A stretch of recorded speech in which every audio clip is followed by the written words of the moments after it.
ప్రియులరా, ఈ ఉదయకాలం మనం ఆరాధనలోనికి వెళ్ళక పూర్వం ఒకసారి మన ప్రభువైన యేసుక్రీస్తు వారి యొక్క శిలువ మరణానికి వచ్చి మీ గమనానికి తీసుకొని వస్తాను. చదువుబడిన వాక్య భాగం మనకందరికీ పరిచయమైందే. చాలాసార్లు మరి ఈ లేఖనాన్ని ఆధారంగా చేసుకొని మరి ఆరాధన వర్తమానాలను, అలాగే ప్రభు బల్ల కొరకైన వర్తమానాలను కూడా మరి పలు రీతులుగా దైవదాసులు మన దగ్గరికి తెస్తూనే ఉన్నారు. అలాగైతే ఈ దినము మరొక రీతిలో ఈ లేఖనాల్ని పరిశీలిస్తూ మన హృదయాలను యుక్తముగా ప్రభుని ఆరాధించిన నిమిత్తమై సిద్ధపరచుకుందాం.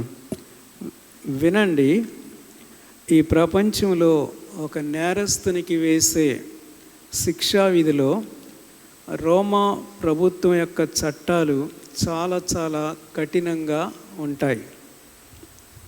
కాగా అలాంటి కఠినమైన శిక్షల్లో కొన్ని వివరించాలి అని అంటే, ఖడ్గముతో తలను అలాగే మెడను అలాగే నరికి సంహరిస్తున్న పరిస్థితి ఒకటి ఉంది. అలాగే నూనె కాగుల్లో, పెద్ద పెద్ద నూనె కాగుల్లో వేసి, కాలుతున్న మసలుతున్న నూనె కాగుల్లో వేసి మనుషుల్ని చంపిన సంఘటనలు ఉన్నాయి. అలాగే వ్యక్తులను చెట్లకు కట్టేసి కొయ్యలకు తారు పూసి మంట నిప్పు పెట్టి అగ్నితో కాల్చివేసిన పరిస్థితులు రోమా చక్రవర్తుల కాలంలో ఉండేదట. అంతేకాదు, మనిషిని అలాగ పండబెట్టి రంపాలు తీసుకొని నిలువుగా అడ్డంగా కోస్తున్న పరిస్థితిని కూడా ఉంటుంది. అంతేకాదు, నేరస్తుల్ని ఇలా పెద్ద స్టేడియస్లో కింద వదిలేసి సింహాలను, పులును వాటి ద్వారం తెరిచి వదిలేస్తే వాళ్ళు పరిగెత్తుకుంటూ ఉండగా అవి వాటిని తరిమి వాళ్ళ మెడ మీద పడి గొంతు పట్టి కొరికి రక్తం పీలుస్తూ అలాగా భక్షిస్తున్న శిక్ష కూడా ఉండేది. వాటన్నిటి ఆ స్టేడియం మీద కూర్చొని ప్రజలందరూ కూడా వారిని అలాగా తిలకించేవారట. ఇంత కఠినమైన మరి శిక్ష ఆ రోమా ప్రభుత్వ కాలంలో ఉండేదన్నమాట. అనగా వారు అంత కఠినమైన పాలకులు, నాయకులు అనే విషయం మనకు అర్థమవుతుంది. అయితే వారి శిక్షా సాధనాల్లో అత్యంత కఠినమైన శిక్షా సాధనం ఏంటంటే శిలువ మరణం అట. శిలువ మరణం. ఆ శిలువ మరణాన్ని ప్రభువైన యేసుక్రీస్తు వారు ఎంపిక చేసుకోవడం మనం చూస్తూ ఉన్నాం. అలా ఈ శిలువ మరణంలో మనం చూస్తే మేకులకు కొట్టి కొన్ని దినాల పాటు అలా వారిని ఆ శిలువలో వేలాడి తీసి, అలాగ వాళ్ళలో ఇంకా ప్రాణమే కనుక ఉంటే వాళ్ళ కాళ్ళు విరగ కొడితే అప్పుడు ప్రాణం పోతుందట. అప్పుడు ప్రాణం తీసేవారుగా ఉంటున్నారు. అంతవరకు కూడా వారు ఆ శిలువలో వేలాడుతూ, మూలుగుతూ, కేకలు వేస్తూ, అరుస్తూ ఉండాల్సిందే. కాళ్ళు ఎప్పుడైతే విరగ కొడతారో ఇక వారు బ్రీత్ అనగా ఊపిరి పీల్చుకోవడం అనేది వల్ల పడదు. అప్పుడు ప్రాణం విడిచేవారుగా ఉంటారన్నమాట. చూడండి, ఈ శిలువ మరణానికి మిగిలిన మరణాలకి ఉండే తేడా ఏంటంటే, నేరస్తుడు 1, 2 లేదా 5 నిమిషాల లోపల, ఇదివరకు చెప్పాను కదా, ఆ శిక్ష అమలు చేస్తే ప్రాణాన్ని విడిచిపెట్టేసేవాడుగా ఉంటాడు. ఒకవేళ ఖడ్గంతో మెడ మీద వేసి నరికితే కొన్ని క్షణాల్లోనే ఆ వ్యక్తి ప్రాణాన్ని కోల్పోతాడు. అలాగే నూనె కాగుల్లో విడిచిపెడితే కొన్ని క్షణాల్లోనే భస్మై కాలిపోతున్న పరిస్థితి. రంపాలతో కోసినా కూడా ఒక నిమిషంలోనే ఆ వ్యక్తి ప్రాణాన్ని విడిచిపెట్టేవాడుగా ఉన్నాడు. అయితే శిలువ మరణం పొందేవారు కొన్ని గంటల పాటు బహు ఘోరమైన శ్రమను, బాధను, వేదనను అనుభవించి మరణించేవారుగా ఉంటా ఉన్నారు. అలాగైతే ఇక్కడ మన ప్రభువును రక్షకుడైన యేసు క్రీస్తు వారిని మనం దృష్టించినట్లయితే వారు పొందిన మరణమట ఇప్పుడు అపోస్తలుడైన పౌలు గారు చెప్తున్న మాట అది కదా. ఫిలిప్పీ పత్రిక 2వ అధ్యాయం 8వ వచనంలో ఏమంటాడు చూడండి.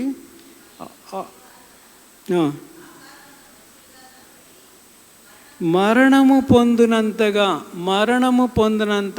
ఎలాంటి మరణము పొందినంతగా చెప్పండి.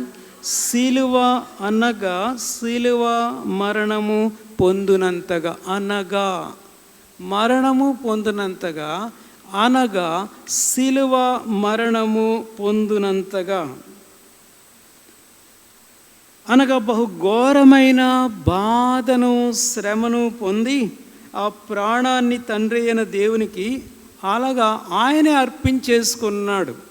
అంటే ఆయన కాళ్ళు విరగొట్టలేదు, కానీ వాళ్ళు విరగొట్టిన తర్వాత ప్రాణం పోలేదు, కానీ అలాగా ఆయన ప్రాణాన్ని ఇవ్వడానికి అధికారం ఉంది, తీసుకోవడానికి కూడా అధికారం ఉంది. కనుక ఆ ప్రాణాన్ని తండ్రి నా ఆత్మను నీకు అప్పగించుకొంచున్నాను అని ఆ కొన్ని గంటల పాటు సిలువలో వేదన, శ్రమ, బాధను అనుభవించి అలాగా తన ఆత్మను అప్పగించుకున్నారు. పిల్లరా, ఈ సందర్భంలో ఈ ఉదయకాలం మన ఆరాధన నిమిత్తమై సహాయకరంగా యెషయా గ్రంథంలో ఒక ప్రవచన వాక్యాన్ని మీ దృష్టికి తీసుకొని రావాలని ఎప్పటి నుంచో కూడా తలస్తా ఉన్నాను. దయచేసి రండి, ఒక మాట యెషయా గ్రంథం 50వ అధ్యాయం. యెషయా గ్రంథం 50వ అధ్యాయం.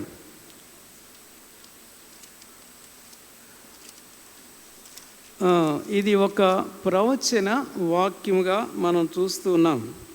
సరాసరి ప్రభు అయిన యేసుక్రీస్తు వారే ఆ ప్రవచన రీతిగా పలుకుతున్న మాట అన్నమాట. రండి ఇప్పుడు 6వ వచనం, 50వ అధ్యాయం 6వ వచనం అందరము కలిసి చదువుకుందాం. కొట్టువారికి నా వీపును అప్పగించి తిని, వెంట్రుకలు పెరుకువేయి వారికి నా చెంపలను అప్పగించి తిని, ఉమ్మివేయి వారికి, అవమానపరచు వారికి నా ముఖము దాచుకొనలేదు. ఇక్కడ కేవలం మొదటి మాటనే నేను మీ జ్ఞప్తిలోనికి తీసుకుని వస్తాను. అదేంటంటే, కొట్టువారికి నా వీపును అప్పగించి తిని అది. కనుక ఆయనను కొట్టువారికట తన వీపును అలాగా అప్పగించేశాడట. సాధారణంగా ప్రభు శిలువలో పొందిన గాయాల వైపు చూస్తూ మనము ఆయనను స్మరిస్తూ, స్తుతిస్తూ ఆరాధించడం అనేది కద్దు. అలాగైతే ప్రభు యొక్క గాయాలను గురించి వివరించేటప్పుడు పంచగాయాలు అని వర్ణిస్తారు కదా. ఏంటవి పంచగాయాలంటే? ఈ చేతిలో ఒక గాయం, ఈ చేతిలో ఒక గాయం, 2 పాదాలు కూడా కలిపి ఆ సిలువకు కొట్టిన, మేకుతో కొట్టిన ఒక గాయం, తర్వాత తలలో ముళ్ళ కిరీటం పెట్టబడిన ఆ గాయం, అలాగే ప్రక్కలో బల్లెపు పోటు పొడిచిన ఆ గాయం, వీటన్నిటిని కలిపి పంచగాయాలు అని అంటారు. అయితే ఇక్కడ యెషయా నోట ఏమని ప్రభువు ప్రకటిస్తున్నాడంటే, కొట్టువారికి నా వీపును అప్పగించి తిని.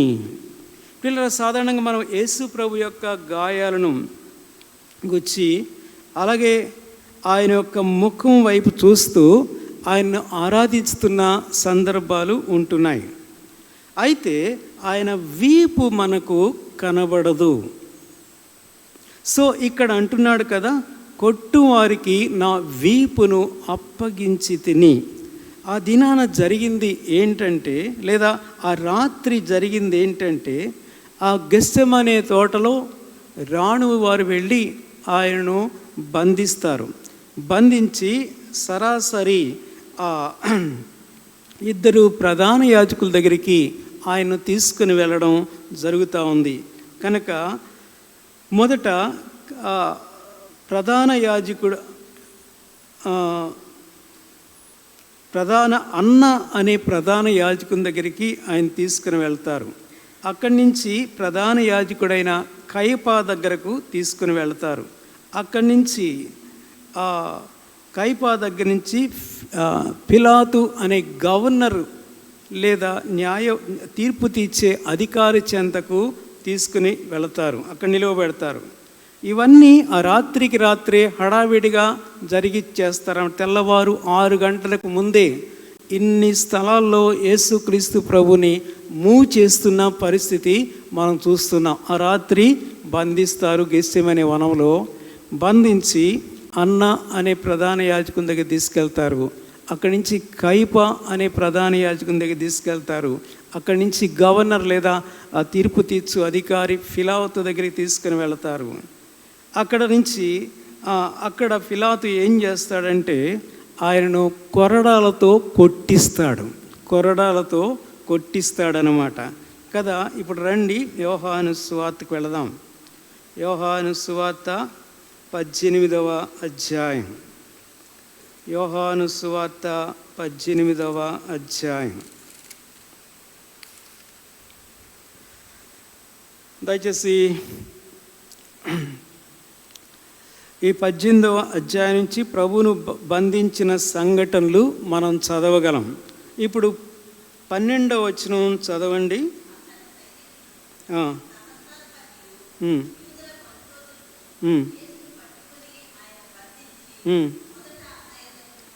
మొదట అన్నా యొద్దకు ఆయనను తీసుకొని పోయి, అతడు ఆ సంవత్సరం ప్రధాన యాజకుడైన కయపాకు మామ.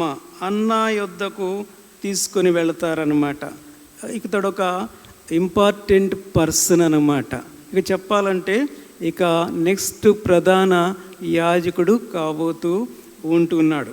అన్నా యొద్దకు తీసుకెళ్తారంట. అక్కడి నుంచి ఏం చేశారంటే మొదట అనే మాట అక్కడ చూస్తున్నాం. అక్కడి నుంచి 24వ వచనం చదవండి.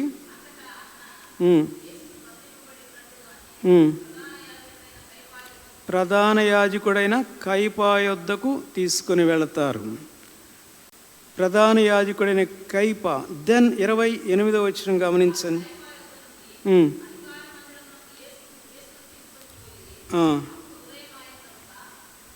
అధికార మందిరమునకు తీసుకొని వెళుతున్నారంట. అధికార మందిరమునకు.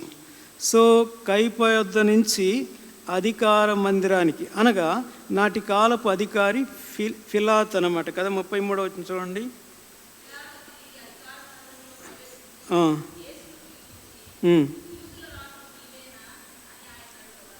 చాలండి. అయితే ఆయన గారు ఏం చేస్తారంటే యేసు ప్రభుని రకరకాలుగా ప్రశ్నించి తొలుత హేరోదు రాజు దగ్గరికి పంపిస్తాడు. లూకాసు సువార్త 23వ అధ్యాయం. ఇది ఇక్కడ లేదు యోహాను సువార్తలో. లూకాసు సువార్తలో వివరణ మనకుంటుంది. లూకాసు సువార్త 23వ అధ్యాయం 1 నుంచి 1వ వచనం చదవండి. అంతటి వారందరూ లేచి ఆగండి. తర్వాత 6, 7 వచనాలు గమనించండి.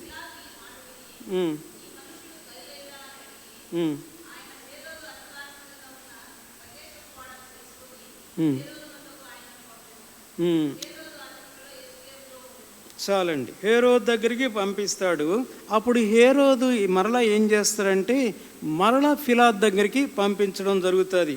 చూడండి 10, 11 వచనాలు ఇక్కడే.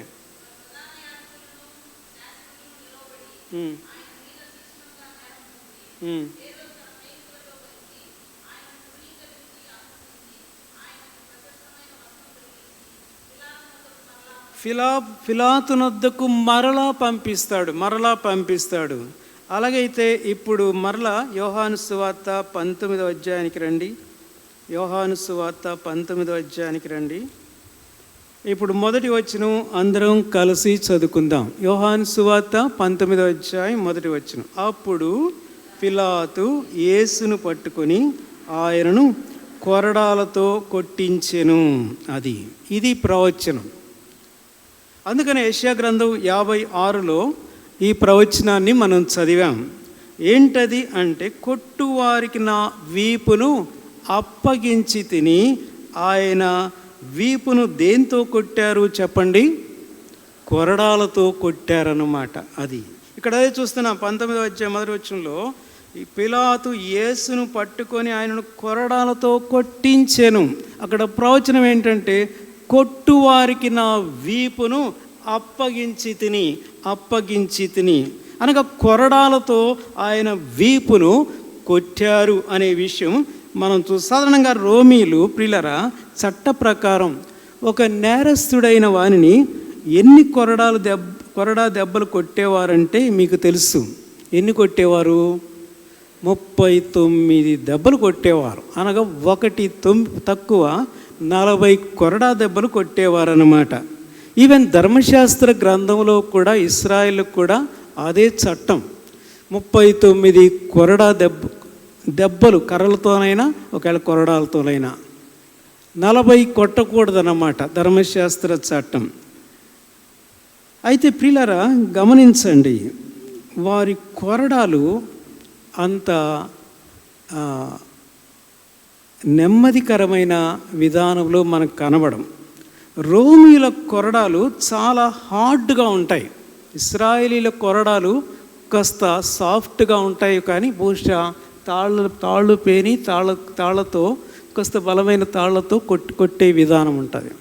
కానీ రోమా సైనికులు వారి యొక్క కొరడాలు చాలా హార్డ్గా ఉంటాయన్నమాట. ఆ కొరడాల కొనలన ఆ ఇనుప కొక్కీలు అలాగా అమర్చి ఉంటారు. ఆ కొరడాల చివరి భాగంలో ఇనప కొక్కీలు అమరుస్తారు. పదునైన ఇంకా చెప్పాలంటే ఆ పదునైన ఇనప ముక్కలు ఆ కొక్కీలకు మరలా ఎముక ముక్కలు కూడా వాటిని అమరుస్తారట. చూడండి, అలాగా అవి దేహం మీద స్ట్రక్ అయ్యి కొట్టగానే ఆ కొక్కీలు ఏం చేస్తాయంటే ఆ వీపు మీద కొట్టి మరలా ఆ తాళ్ళును లాగుతూ ఉన్నప్పుడు ఆ వీపు మీద ఉండే ఆ మాంసము ఆ చర్మాన్ని అలా బయటికి పెరుక్కొని వస్తాయి. సాధారణంగా ఈ కొరడా దెబ్బలు కొట్టేటప్పుడు ఆ నేరస్తుని ఏం చేస్తారంటే ఆ 2 చేతులు కూడా ఇక్కడ తాళ్ళుతో ఇటొకటి తాళ్ళతో ఇలా కట్టి, ఇప్పుడు నేను ఇక్కడ ఉన్నాను అనుకోండి, ఇలా స్టేజ్ మీద ఈ తాళ్ళతో ఈ చెయ్యిని ఒక తాడుతో ఈ చేతిని ఒక తాడుతో కట్టి పెట్టి అప్పుడు ఇక ముగ్గురు ఈ రాణు వారు వెనక చేరతారు. ఒక్కొక్కరు 13 దెబ్బలు చొప్పున ఒకరు మార్చి ఒకరు, అనగా 13 కొడితే ముగ్గురు 39 దెబ్బలు పడతాయన్నమాట. లెక్క పెట్టుకుంటూ ఒకరు మార్చి ఒకరు ఇలాగ ముగ్గురు కొరడాలతో కొట్టే దృశ్యాన్ని నేను మీకు చూపిస్తూ వస్తున్నాను.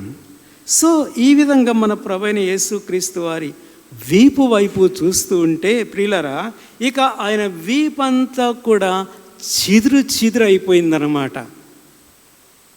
కొట్టువారికి నా వీపును అలాగ అప్పగించేశాడంట. ఆయన అప్పగించేశాడు, చిదురు అయిపోయింది. అందుకనే కీర్తన గ్రంథంలో కూడా ఒక ప్రవచనం చదువుతాను చూడండి. ఈ సందర్భంలో కీర్తన గ్రంథకారుడు యేసుక్రీస్తు ప్రభు ఆ వీపు మీద గాయపరచబడిన దృశ్యాన్ని 129వ కీర్తనలో వివరిస్తాడు. ఒకసారి 129వ కీర్తన దయచేసి 3వ వచనం ఏమంటాడు? దున్నువారు ఎక్కడంట? నా వీపు మీద దున్నిరి. అది సాధారణంగా నేలను లేదా పొలమును దున్నుతూ ఉంటారు. దేంతో దున్నుతారు చెప్పండి? నాగలితో అనే పనిముట్టుతో దున్నడం అనేది జరుగుతుంది. అయితే ఇక్కడ ప్రవచనం ఏంటంటే, మన ప్రభువైన యేసుక్రీస్తు వారిని ఎక్కడ దున్నుతున్నారట? వీపు మీద దున్నుతున్నారు. అది అంటే అంతటి పదునైన కొరడాలతో ఆ వీపు చీల్చబడిందిగా ఉంటుందన్నమాట. అనగా ఆయన వీపు మీద ఆ స్ట్రైక్స్ అనేవి నాగటి చాళ్ళలాగా ఉన్నాయి. అలాగ నాగటి చాలలాగా ఆ వీపు మీద మన నేల మీద దున్నిన పరిస్థితుల్లో చూస్తే పట్టణంలో ఉండే పిల్లలకి తెలియదు, గ్రామస్తులకి తెలుసు. దున్నేటప్పుడు ఇవన్నీ కూడా విత్తనాలు వేయడానికి చాలగా నేల మీద అట్లాగా దున్నుతారనమాట. సో ఇప్పుడు ప్రభువైన యేసుక్రీస్తు వారి యొక్క వీపు మీద చూస్తే ఆ వీపు అంతా కూడా చాలగా అలాగా దున్నబడిన పరిస్థితి మనం చూస్తున్నాం. ఆ వీపు ప్రియులరా పచ్చి పుండు అయిపోయిందనమాట. భయంకరమైన బాధ. ఒక దెబ్బ తగిలితేనే, ఒక గాయం అయితేనే మనకి ఎంత బాధ అంటారు. శోకండాలు పెట్టేస్తాం కదా. కానీ ఆ వీపంతా కూడా దున్నబడిన పరిస్థితుల్లో ఎంత బాధ ఉంటుందో ఒకసారి మనం ఆలోచన చేయగలిగిన వారంగా ఉంటుంది. అయితే ఇక్కడ ఇంకొక దృశ్యాన్ని కూడా మీకు చూపిస్తాను నేను. ఇప్పుడు అలాగ ప్రభువును కొరడాలతో కొట్టడం అనేది ఎప్పుడు ప్రారంభమైందంటే ఉదయం 6 గంటలు కాకముందే జరిగిందట కదా. తిరిగి యోహాను సువార్త 19వ అధ్యాయానికి రండి. యోహాను సువార్త 19వ అధ్యాయం 1వ వచనం.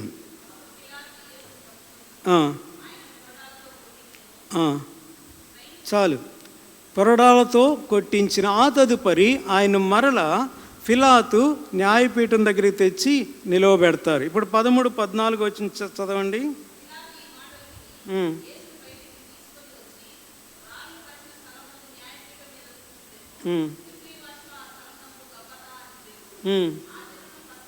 ఆ దినము పస్కాను సిద్ధపరచు దినము. అప్పుడు టైం ఎంత? ఉదయము 6 గంటలు కావచ్చింది. అప్పుడు టైం ఎంతంటే ఉదయము 6 ఇంకా కాలేదు, ఇక ఇంచుమించు 6 అవుతూ వచ్చింది. సో ఈ తిరుగుడంతా ఎప్పుడు జరిగింది? ఆ రాత్రి గెత్సెమనే తోటలో. అక్కడ నుంచి మొత్తం ఈ జర్నీ అంతా కూడా అటు అన్నా దగ్గరికి, కైపా దగ్గరికి, పిలాతు దగ్గరికి, హేరోదు దగ్గరికి, హేరోదు నుంచి మళ్ళీ పిలాతు దగ్గరికి, ఇదంతా కూడా రాత్రంతా తిప్పబడుతున్న పరిస్థితి. ఫైనల్గా కొరడాలతో కొట్టారు. ఇప్పుడు సిలువ వేయడానికి ఆయన్ను రెడీ చేశారు.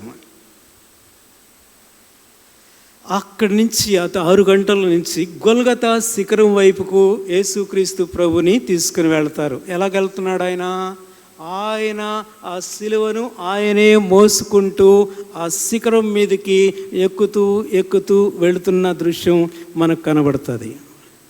అదేదో ఫ్యాషన్గా సిలువ మంచిగా ఈ ఆర్టిస్టులు వేస్తారు కదా, అలాగ చక్కగా నున్నగా తోపుడు పెట్టి పాలిష్ చేసి, అలాంటి సిలువ కాదది. అది సిలువ మ్రాను, పచ్చి మ్రాను, చాలా బరువైనది. ఆ బరువైన మ్రాను పట్టుకొని ఆయన గొల్గొతా శిఖరాన్ని ఎక్కుతున్న దృశ్యం మనకు కనబడుతూ ఉంటుంది. కాగా ఆయన సిలువ వేసినప్పుడు సమయం ఎంతంట చూడండి. మార్కు సువార్త 15వ అధ్యాయం. మార్కు సువార్త 15వ అధ్యాయం దయచేసి 25వ వచనం. ఎంతంట టైము? పగలు 9 గంటలు. ఇప్పుడు వినండి. అప్పటికే కొరడాలతో చీల్చబడిన వీపు ఇక ఆ సిలువ మీద పండబెట్టి ఓ కాళ్ళు చేతులు మేకులకు ఆ సిలువకు మేకులతో కొట్టి బిగిస్తూ ఉంటే ఆ బాధ ఇంతంత అంటారా? ఆ సిలువ అనేది ఏదో నేను చెప్పాను కదా, నున్నగా పాలిష్గా ఉండే సిలువ కాదు. ఇలాగ ఉండదు, అది ఇలాగ పాలిష్ చేసి ఉండదు. అది ముడి కొయ్య పెట్టి ఆయన గాయలు దానికి పెట్టి కొడుతుంటే ఆ కదులుతున్నప్పుడు ఆ కొయ్య రాను మీద ఆ వీపు కదులుతున్నప్పుడు అది అస్సలు ఎంత బాధో ప్రియులరా మనము ఒకసారి ఊహించగలిగిన వారంగా ఊహించలేమేమో.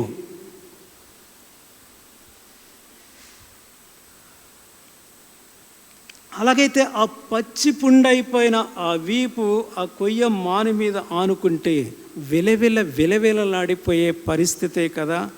మనకి ఏదైనా ఇప్పుడు చెప్పాక చిన్న గాయం అయితే ఆ గాయం మీద ఇంకేదైనా తగిలింది అని అంటే, చిన్న గాయం అయితే బాధ, అది ఒక రోజు తర్వాత ఇంకేదైనా దాని మీద తగిలిందంటే ఎంత బాధ. ఇప్పుడు ఊహించండి, ఆ వీపు మీద పొందుతున్న బాధ అనేది ఆయనకే ఎరుక, దేవునికి కూడా ఎరుకే. ఇక ఆ తర్వాత ఏమైందో చెప్పమంటారా? ఆ సిలువలో బంధించబడిన యేసు ప్రభుని ఆ సిలువ మీదకి ఆ సిలువకు ఆయన అటాచ్ అయినప్పుడు ఒక గోతి తవ్వి ఆ గొల్గొతా మీద ఇప్పుడు 2 తాళ్లతో ఆ సిలువను పట్టుకొని అలాగా ఆ గోతిలోనికి యేసు ప్రభుతో పాటు దించుతున్నప్పుడు ఏమవుతుంది? ఒకసారి అలాగ మేకులు కొట్టబడిన ప్రభు ఆ సిలువ గోతిలోనికి దిగడంతోనే ఒకసారి ఆ వీపంతా కూడా ఆ కొయ్యమాను కట్ట రాసుకొని ఆయన కూడా దిగిపోతున్న పరిస్థితి. అబ్బా, ఎంత బాధ అంటారు చెప్పండి, ఎంత వర్ణించలేము దాన్ని. అలాగే ఇక్కడ మరొక విషయాన్ని కూడా మీ గ్రాహ్యానికి తీసుకుని వస్తాను, వినండి. ప్రభు సిలువలో ఎన్ని మాటలు పలుకుతాడు చెప్పండి? 7 మాటలు. కాగా ప్రియులారా, అలాగా ఆయన 7 మాటలు ఆ సిలువ మ్రాను మీద పలకాలంటే 2 చేతులు ఇరుపక్కల మేకులు కొట్టబడ్డాయి, కాలు కింద బంధించబడింది కనుక బంధించబడిన చీల మీద ఆయన పాదాలు మోపున్నాడు. ఇక్కడ 2 చేతులు బంధించబడ్డాయి. ఇప్పుడు ఒక్కొక్క మాట పలకాలంటే ఆయన ఏం చేయాలంటే, ప్రియుల చాలా సంవత్సరాల క్రితం ఒక దేవుని సేవకుడు చెప్పగా నేను విన్నాను. ఒంగోలుకి వెళ్ళినప్పుడు అక్కడ ఒక దేవుని సేవకుడు చెప్పాడు ఏమంటే, ప్రభు ఆ రీతిగా 7 మాటలు పలకాలంటే ప్రతిసారి కూడా అలా బంధించబడిన ఆ కాళ్ళ మీద బంధించబడిన చీల మీద నుంచి అలా ఒక్కసారి అట్లా పైకి లేస్తే కానీ ఒక మాట పలకడం అనేది వీలు కాదట. అది బంధించబడిన స్థితిలోనే మాటలు పలకడానికి వీలు కాదు. అలాగా ఒక్కొక్క మాట పలకాలంటే అట్లా ఆయన పైకి లేయాలి. పైకి లేచి, తండ్రి వీరేమి చేస్తున్నారు, వీరెరుగురు కనుక వీరిని క్షమించు అని ఆ మాటలు పలికి దన్నని మళ్ళా కిందకి రావాల్సిందే. ఆ పైకి వెళ్ళి కిందకు వచ్చే సందర్భంలో ఆ వీపు యొక్క రాపిడి ఎంత భయంకరంగా ఉంటుందో ఒకసారి ఆలోచించేయండి. అలాగా 7 సార్లు ఆయన లేవడం, మళ్ళా కిందకి అట్లా దిగడం, ఇలాగ 7 సార్లు పలకడం అనేది మనం చూస్తూ వస్తున్నాం. బహుశా 7వ మాట పలికేటప్పటికీ ఆయనలో స్వరం చాలా బలహీనమైపోయి ఉంటుంది, ఇక శక్తి లేదు. అలాగైతే ఈయనెవరు అనగా, ఇప్పుడు వినండి, పాపము ఎరుగనివాడు, పాపము లేనివాడు, పాపము చేయనివాడు. ఆ ప్రియ ప్రభు ఆ బాధను, శ్రమను, వేదనంతా వహించి అలాగా భరించిన వాడుగా ఉన్నాడు కదా. ఆయన ఏమి నేరం చేశాడని అంత సిలువ మరణము పొందవలసి వచ్చింది? ఆయన చేసిన ఘోరం ఏంటి? అది ఒక కఠినమైన భయంకరమైన నరహంతకునికి, అలాగే దేశద్రోహికి, అలాగే దుర్మార్గునికి వేయబడవలసిన శిక్ష అది. ఆ సిలువ మరణం అనేది ఈయన వైపు చూస్తే ఈయన దేశద్రోహ కాదు, ఈయన నరహంతకుడా కాదు, లేదా ఈయన ఏదైనా దొంగ కాదు. ఆయన నిర్దోషి, నిష్కళంకుడు, పాపులలో చేరక పరిశుద్ధంగా ఉన్నవాడు, పవిత్రుడు, పాపం లేనివాడు, పాపం చేయనివాడు. వై ఇంత ఘోరమైన సిలువ మరణం, ఇంత బాధ, శ్రమను పొందడానికి కారణం ఏంటో చెప్పమంటారా? అది నీ యొక్క, నా యొక్క పాపమే. అంత అనగా మన పాపము మన విషయంలో ఎంత డిమాండ్ చేస్తుందో ఒకసారి ప్రభువైన యేసుక్రీస్తు వారి సిలువ వైపు చూస్తున్నప్పుడు మన పాపము మన నుండి ఎంత క్రయధనాన్ని కోరుతుందో, ఎంత శిక్ష మనం పొందాలని పలుకుతుందో ధర్మశాస్త్రం ఇక్కడ మనం గ్రహించగలిగిన వారంగా ఉంటూ ఉన్నాం. అయితే ఇక్కడ మరొక లేఖన సత్యాన్ని నేను జ్ఞాపకం చేస్తాను, చూడండి. మనకు కొన్ని గట్టి దెబ్బలు తగిలితే కేకలు వేస్తాం, లేదా అబ్బా అని అంటాం. ఎవడైనా నేరస్తుని కొట్టండి, అబ్బా, అయ్యా, కుయ్యో, మొరో అని పెద్ద పెద్దగా కేకలేస్తున్నాడు. దొంగోడిని కొట్టినా కూడా ఈ బగలు కొడుతుంటే వీధంతా కేకలేసి అరుస్తూ ఉంటాడు. అయితే ప్రియులారా, నాకు అద్భుతం అనిపించే ఒక విషయం ఏంటంటే, మన ప్రభువును కొడుతూ ఉంటే ఆయన అస్సలు నోరు తెరవలేదట. అది ఆయన కొరడాలు పెట్టి చీలుస్తూ ఉంటే వీపు, ఆయన నోరు తెరవలేదట కదా. యెషయా గ్రంథం 53వ అధ్యాయం, యెషయా గ్రంథం 53వ అధ్యాయం 7వ వచనం గమనించండి. అందరం కలిసి చదువుకుందామా. 53వ అధ్యాయం 7వ వచనం అందరం కలిసి. ఇక్కడ యెషయా గ్రంథం 53వ అధ్యాయం ప్రభువైన యేసుక్రీస్తు వారి యొక్క శిలువ దృశ్యం అంతటిని కూడా మన కన్నులు కట్టినట్లుగా ఆ పై వచనాలన్నీ 6వ వచనం వరకు కూడా కనబడుతూ ఉంటాయి. ఇప్పుడు 7వ వచనం అందరం కలిసి చదువుతారండి. అతడు దౌర్జన్యము నొందెను, బాధింపబడిను, ఆయన నోరు తెరవలేదట. ఎంత బాధ అంటారు, ఎంత వేదన అంటారు. బాధింపబడినను నోరు తెరవలేదు. తర్వాత మాట, మౌనముగా నుండినట్లు ఆయన మౌనముగా ఉన్నాడనమాట. అంటే అర్థం ఏంటి? మౌనంగా ఆ పంటి పెదవుల మధ్య ఆ బాధనంతా కూడా బిగ తీసుకొని మౌనంగా భరించిన వాడుగా అందుకని అంటాడు అక్కడ, కొట్టువారికి ఆయన వీపుని ఏం చేశాడంట, కొట్టుకోండి అని అట్లాగా అప్పగించేశాడంట. ఆ బాధ అది ఆయనే లోపలే పెదవుల మధ్య పళ్ళ మధ్య బిగదీసుకొని అలాగా బాధనుంది మౌనంగా భరించిన వాడుగా మనము చూస్తున్నాం. ఇదే లేఖనాన్ని దైవజనుడైన ఫిలిప్పు నపుంసకుడికి వివరిస్తూ అపోస్తల కార్యములు 8వ అధ్యాయంలో రిపీట్ చేస్తాడు. ఆ కందాకి రాణి కింద ఖజానాలో మంత్రిగా ఉన్న ఆ నపుంసకును రథం మీద వెళుతూ ఇదే లేఖనాలు చదువుతాడు. తనకి వివరించి చెప్తాడు కదా. 8వ అధ్యాయం 32వ వచనం చూడండి. అతడు లేఖనమునందు చదువుతున్న భాగమీదనగా ఆయన గొర్రె వలె వదకు తేబడను, బొచ్చు కత్తిరించు వాని ఎదుట గొర్రెపిల్ల ఎలాగూ మౌనముగా ఉండును, అలాగే ఆయన నోరు తెరవకుండెను, మౌనముగా ఉండును. అలాగే ఆయన నోరు బహుశా ఆ 7 మాటలు కూడా అతి కష్టం మీద పలికాడనమాట. ఆ 7 మాటలు పలకడానికే నోరు తెరిచాడు. బట్ తనకు కలిగిన బాధను బట్టి, ఆ భయంకరమైన వేదనను బట్టి అస్సలు అయ్యా అని కానీ అబ్బా కాని కానీ కేకలు వేయడం కానీ ఏమాత్రం కూడా నోరు తెరిచిన వాడు కాదు. ప్రియులారా, ఉదయకాలం ప్రత్యేకంగా మీ దృష్టిని ప్రభువైన యేసుక్రీస్తు వారి యొక్క వీపు మీదకి తీసుకుని వెళ్ళడం అవుతుంది. అయితే ప్రియులారా, నిన్ను నన్ను మనలను పాపం నుంచి విమోచించి విడిపించి రక్షించడానికి మన పాపము ఎక్కడికి వెళ్ళిందో చెప్పమంటారా? ఆయన వీపు మీదకు కూడా వెళ్ళిందనమాట. ఒకవేళ మనం చేతులతో చేసిన పాపం ఆయన చేతుల్లో గాయాలైనాయి అని అంటాం సువార్తలో. అది వాస్తవమే. మన కాళ్ళతో మన నడకతో చేసిన పాపం ఆయన పాదముల మీద మేకులైనాయి, అది వాస్తవమే. మన తలంపులతో తలతో ఆలోచనలతో చేసిన పాపం ఆయన తల మీద ముళ్ళ కిరీటమైంది, అది కూడా వాస్తవమే. మన హృదయ ఆలోచనలతో ఉద్దేశములతో ఊహలతో చేసిన పాపను బట్టి ఆయన ప్రక్కలో బల్లెపు పోటు పొడిచారు అని అంటాం, అది కూడా వాస్తవమే.